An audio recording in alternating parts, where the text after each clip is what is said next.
भगवान श्री राम के जीवन का हर क्षण धर्म, मर्यादा और आदर्शों का प्रतीक है। उन्होंने पृथ्वी पर विष्णु के सातवें अवतार के रूप में जन्म लिया और अपनी लीला समाप्त करने के पश्चात लोकांतरण किया। उनकी मृत्यु कोई साधारण मृत्यु नहीं थी, बल्कि यह एक दिव्य यात्रा थी जिसमें उन्होंने अपने नश्वर शरीर का त्याग कर पुनः वैकुंठ धाम की ओर पहुंच गए। लंका विजय और माता सीता की अग्नि परीक्षा के बाद श्री राम ने अयोध्या लौटकर राज्याभिषेक किया। उनके शासन को राम राज कहा गया है, जहां कोई दुखी नहीं रहता था, अन्याय का नामो निशान नहीं था और हर ओर सुख शांति का वातावरण था। सभी प्रजाजन, ऋषि मुनियों और देवताओं तक उनके राज की प्रशंसा करते थे। श्री राम न्यायप्रिय राजा थे। वह सदा सत्य, धर्म और मर्यादा के पालन के तत्पर रहते थे। उन्होंने अपने भाइयों, माता पिता, गुरुजनों और प्रजा के प्रति अटूट प्रेम और कर्तव्य निष्ठा का परिचय दिया। परंतु समय का चक्र निरंतर घूमता है और धरती पर अवतार लेने वाले भगवान को भी एक दिन अपने धाम लौटना ही होता है। एक दिन श्री राम अपने राजमहल में विचार मग्न बैठे थे। तभी यमराज के दूत, जिन्हें काल पुरुष कहा जाता है, उनके समक्ष प्रकट हुए। वे अद्भुत आभा से युक्त थे और उनके चेहरे पर गंभीरता थी। उन्होंने श्री राम से कहा, हे प्रभु, अब आपको पृथ्वी पर रहने का समय समाप्त हो चुका है। आपको अपने धाम लौटने की अनुमति दे दी गई है। श्री राम यह सुनकर गंभीर हो गए। उन्होंने जान लिया कि अब उनकी लीलाओं का समय पूरा हो चुका है, लेकिन उन्होंने एक शर्त रखी थी कि यह वार्तालाप कोई तीसरा व्यक्ति ना सुने, अन्यथा उसे मृत्यु का वरण करना होगा। उन्होंने लक्ष्मण को आदेश दिया कि वे द्वार पर पहरा दे और किसी को भी भीतर न आने दे। जब श्री राम और काल पुरुष वार्ता कर रहे थे, तभी ऋषि दुर्वासा राजमहल पहुंचे। उन्होंने लक्ष्मण से कहा कि वे तुरंत श्री राम से मिलना चाहते हैं। दुर्वासा ऋषि अपने क्रोध के लिए प्रसिद्ध थे। उन्होंने लक्ष्मण को धमकी दी कि यदि उन्होंने भीतर नहीं जाने दिया तो अयोध्या को भस्म कर देंगे। लक्ष्मण धर्म संकट में पड़ गए। वे जानते थे कि यदि वे श्री राम की आज्ञा का पालन करेंगे तो ऋषि की श्राप से अयोध्या का नाश हो सकता है। दूसरी ओर यदि वे भीतर जाते हैं तो श्री राम के वचन के अनुसार उन्हें मृत्यु को प्राप्त होना होगा। आखिरकार लक्ष्मण ने अपने प्राणों का बलिदान देना स्वीकार कर लिया और वे श्री राम के कक्ष में प्रवेश कर गए। श्री राम ने उन्हें अंदर आते देखा तो वे व्याकुल हो उठी। उन्होंने भारी मन से अपना वचन याद किया।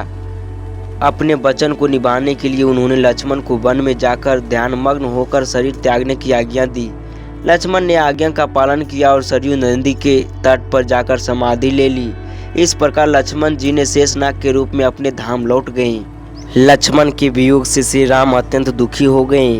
उन्होंने अयोध्या के सभी मंत्रियों और भाइयों को बुलाकर घोषणा की, अब इस धरती पर मेरे रहने का कोई उद्देश्य शेष नहीं रहा।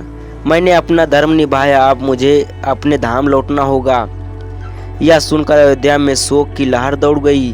पर जब व्याकुल हो उठी, सभी ने श्री राम से विनती की कि वे उन्हें छोड़कर ना जाएं, परंतु श्री राम ने उन्हें समझाया कि हर अवतार की एक अवधि होती है और अब उनकी लीला समाप्त हो चुकी है। हनुमान जी, जो श्री राम के अन्य भक्त थे, उन्होंने अपने लोकांतरण को रोकने का प्रयास किया। जब श्री राम सरयू नदी की ओर बढ़ने लगी तो हनुमान जी ने उनसे प्रार्थना की, प्रभु, यदि आप चले जाएंगे तो मैं किसको चरणों में सेवा करूंगा? मुझे भी अपने साथ ले चलिए। श्री राम ने हनुमान जी को आशीर्वाद दिया और कहा, हनुमान, तुम्हें अजर अमर रहने का वरदान प्राप्त है। तुम इस धरती पर रहकर राम कथा का प्रचार करते रहो और जब तक भक्त तुम्हारा नाम लेंगे तुम सदा उनकी रक्षा करते रहोगे। हनुमान जी यह सुनकर स्तब्ध रह गए, परंतु उन्होंने अपने प्रभु की आज्ञा को स्वीकार किया।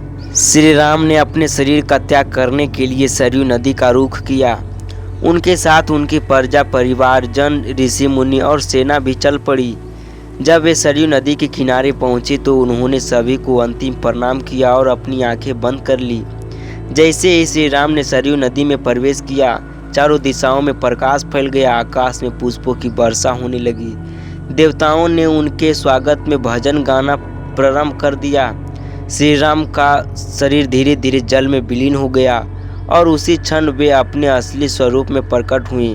भगवान विष्णु के रूप में वे गरुड़ पर सवार होकर अपने धाम वैकुंठ की ओर प्रस्थान कर गए। भगवान श्री राम का यह लोकांतरण हमें यह सिखाता है कि जीवन और मृत्यु एक चक्र का हिस्सा है। उन्होंने अपने जीवन काल में हमेशा धर्म और सत्य का पालन किया और अंत में अपने दिव्य स्वरूप में लौट गई। उनकी कथा हमें यह प्रेरणा देती है कि चाहे कोई भी परिस्थितियां हो, हमें अपने कर्तव्यों और मर्यादाओं का पालन करना चाहिए। इस प्रकार भगवान श्री राम की लीला इस संसार में समाप्त हुई, लेकिन उनकी कथा, आदर्श और राम राज का संदेश आज भी अनंत काल तक अमर रहेगा। ऐसे ही वीडियो देखने के लिए हमारे चैनल को सब्सक्राइब करें और अपने दोस्तों के साथ शेयर करें।